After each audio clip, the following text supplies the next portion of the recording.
샬롬, 주님의 이름으로 문안드립니다. 충주 봉쇄수도원 강문호 목사지요. 제가 2018년 11월 3일 봉쇄수도원에 들어왔습니다. 만 3년입니다. 3년을 봉쇄수도원에 들어와 생활하고 느낀 점을 몇 가지 여러분에게 말씀드리려고 그럽니다. 3년 전에 제가 심우하던 교회 장로님들 전체가 저를 봉쇄수도원에 데려다 준다고 데려오셔서 은혜스럽게 예배를 드리고 올라가셨습니다. 저 혼자만 남았습니다. 그날부터 3일 금식 기도로 봉쇄수도원 생활이 시작이 되었습니다.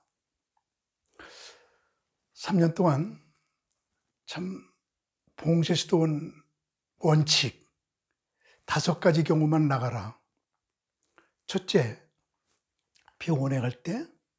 2번째, 국가선거일에. 3번째, 부모님 상당했을 때. 그리고 4번째, 봉쇄수도원끼리 교류할 때. 그리고 2년에 2달 휴가.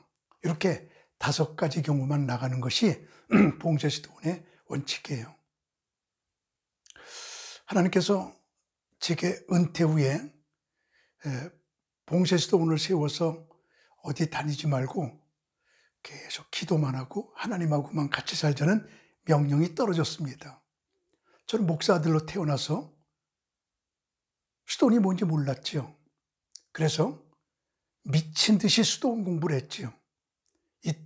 이스라엘에 들어가서 300개 수도원 가운데 91개 수도원을 답사해 보았고, 부족한 것 같아서 터키, 그리스, 독일, 이태리, 그리고 특별히 수도에 대해서 진하게 공부한 것이 수도사 공화국인 자치국, 아토스 수도 자치국, 거기에 가서 수도 공부한 것이 아주 결정적이었습니다. 여자는 하나도 없는 나라, 남자만 있는 나라, 짐승도 암컷은 없는 나라, 아주 신기한 나라였지요. 수도의 진수를 거기서 배워 가지고 와 봉쇄수도원을 세웠습니다. 한국에 최초로 이렇게 세우고 보니까 저보다 먼저 걸어간 사람이 없기에 문제가 생겨도 물어볼 사람이 없어요. 3년 동안 숱한 문제와 싸워야 했습니다.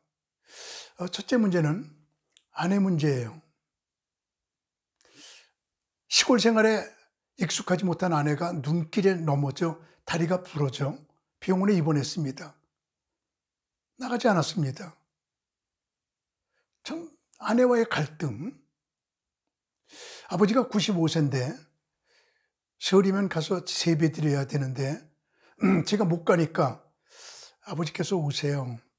그래서 아버지를 초청해서 여기서 세배를 드립니다. 그 노인을 여기까지 오시게 합니다. 그리고 숱한 애경사 가지 못하니까 애경사 끝나고 오히려 저를 보겠다고 옵니다. 딸이 조금은 화가 나서 제게 말합니다. 아빠는 이 다음에 하나님 나라에 가면 혼날 거야.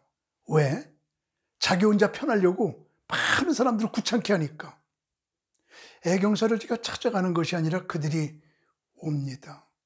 그리고 또 문제가 있습니다. 여기 오기 전에 30년을 성막세미나를 했는데 어떤 분이 성막세미나 끝나고 목사님 제 결혼 주례는 목사님이 해주셔야 돼요? 그때 기분 좋게 그렇지요. 대답했는데 10년 지나고 8년 지나고 5년 지나고 목사님 약속 지켜주세요. 결혼 주례 해주세요. 그때 그 약속을 어떻게 해야 되는가? 더구나 제가 34년 목회한 교회 많은 통장들, 많은 재산들, 많은 서류들이 제 이름으로 돼 있잖아요. 그걸 고치려고 하니까 본인 아니면 안 된대요. 이 관공서를 어떻게 드나들어야 되는 것인가? 이런 숱한 문제들과 3년 동안을 싸워왔지요. 그래서 이 봉쇄수도원 원칙에 대해서 이태리에 가서 2년 동안 베네딕토 수도 법칙을 공부한 외간의 천주교 봉쇄수도원 허성욱 신부님을 가서 찾아가서 하루 종일 90분 강의 4시간, 4번을 하루 종일 공부를 했습니다. 아, 이게 수도원 법칙이로구나. 하루 종일 공부한 후에 제가 마지막 물은 질문이, 여기 지금 베네딕토 수도원에 70명의 봉쇄 수도사들이 지금 살고 있는데 이 수도 규칙대로 삽니까? 라고 물어봤더니 대답은 간단했어요. 우리가 바보입니까? 아하, 봉쇄 수도원 원칙을 세워놨어도 융통성이 있는 것이로구나 하는 것을 느끼게 되었지요. 저는 지금도 봉쇄 수도원을 이렇게 세워놓고 문제가 생길 때 물어볼 사람이 없어서, 저보다 먼저 걸어간 길을 간 사람이 없어서 참 혼자서 이 길을 외롭게 걷고 있습니다. 이게 부부에게는 봉쇄 수도원이 불가능한 것인가? 개신교회는 봉쇄 수도원이 정말 어려운 것인가? 은퇴 후에는 봉쇄 수도가 안 되는 것인가? 여러 가지 의문점을 가지고 있습니다. 그럼에도 불구하고 열심히 일했습니다. 바울이 세월을 아끼라 그랬잖아요.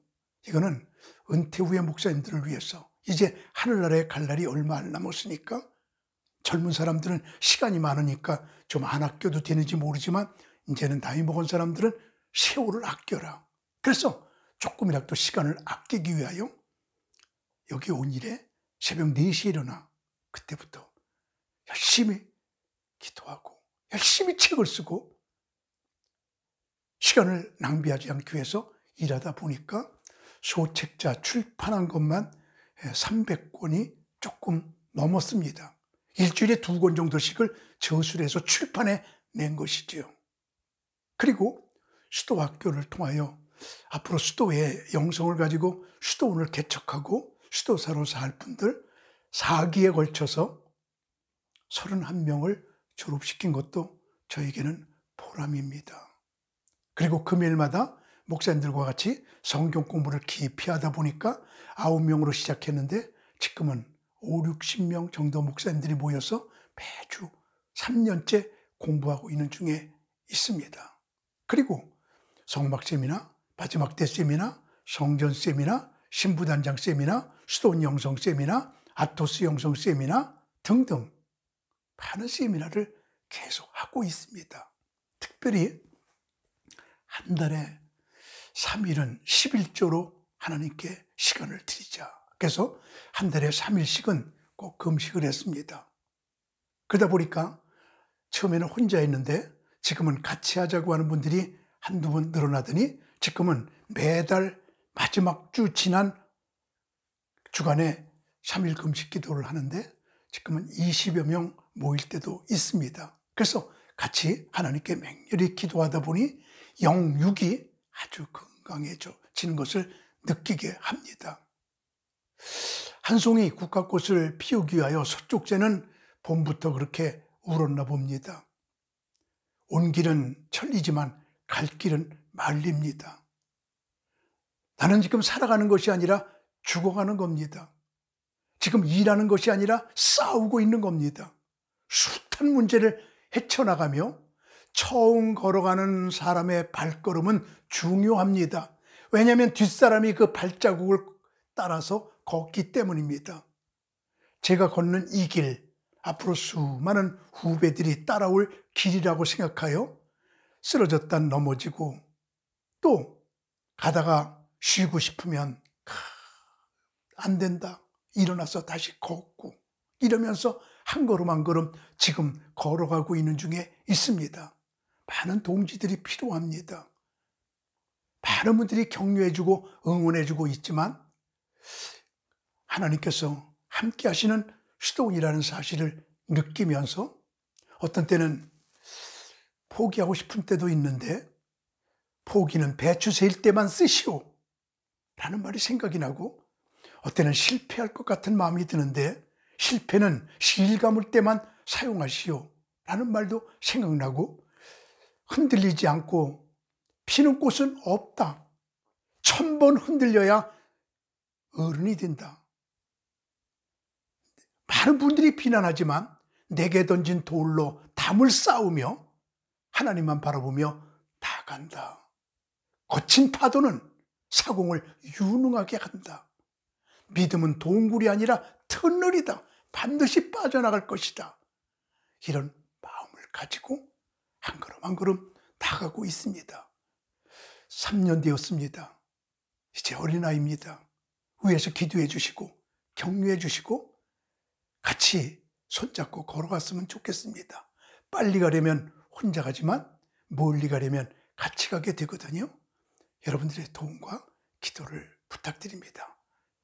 봉쇄돈 3주년을 기하여 여러분에게 말씀드렸습니다. 샬롬.